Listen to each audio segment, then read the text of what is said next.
pleasure to have President Naraki with us.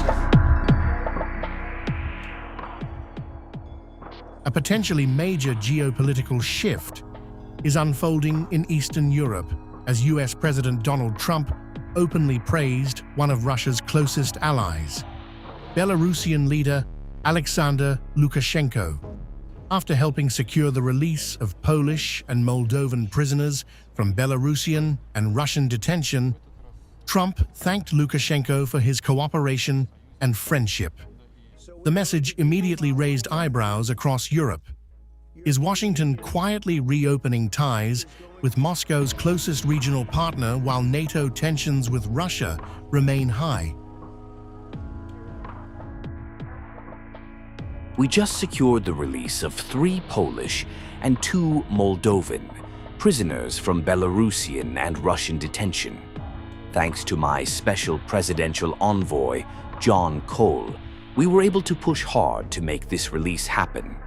My friend, President Karol Nawrocki of Poland, met with me last September and asked me to help secure Andrzej Poczobut from Belarusian prison.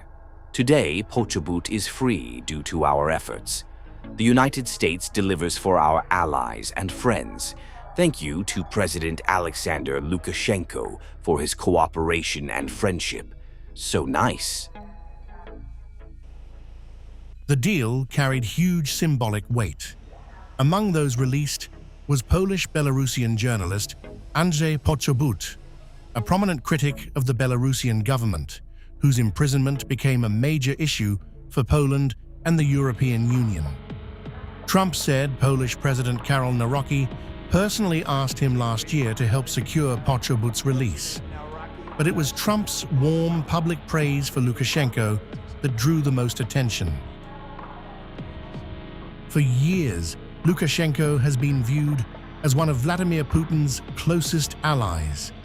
Belarus allowed Russian forces to use its territory during the Ukraine invasion and has faced heavy Western sanctions ever since.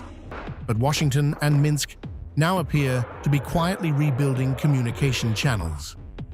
Reports suggest Belarus has already released hundreds of political prisoners under deals linked to partial US sanctions relief. Analysts believe Trump may be testing a new strategy, direct engagement instead of isolation. The move is already causing concern inside Europe. NATO governments spent years trying to isolate Lukashenko and keep pressure on Belarus and Russia. But Trump's outreach signals a very different approach: negotiation instead of confrontation. Some European officials fear it could weaken NATO unity. Others believe Trump is trying to create distance between Minsk and Moscow by offering Lukashenko diplomatic breathing room. Whether this becomes a larger geopolitical reset or remains a limited prisoner deal is still unclear. But Trump has now openly shown he is willing to engage leaders long treated as untouchable by the West. By publicly praising Lukashenko while tensions with Russia continue, Trump has once again signaled that his foreign policy could sharply diverge from the traditional NATO line. And across Europe, one question is growing louder. Is Washington now trying to woo Putin's closest ally?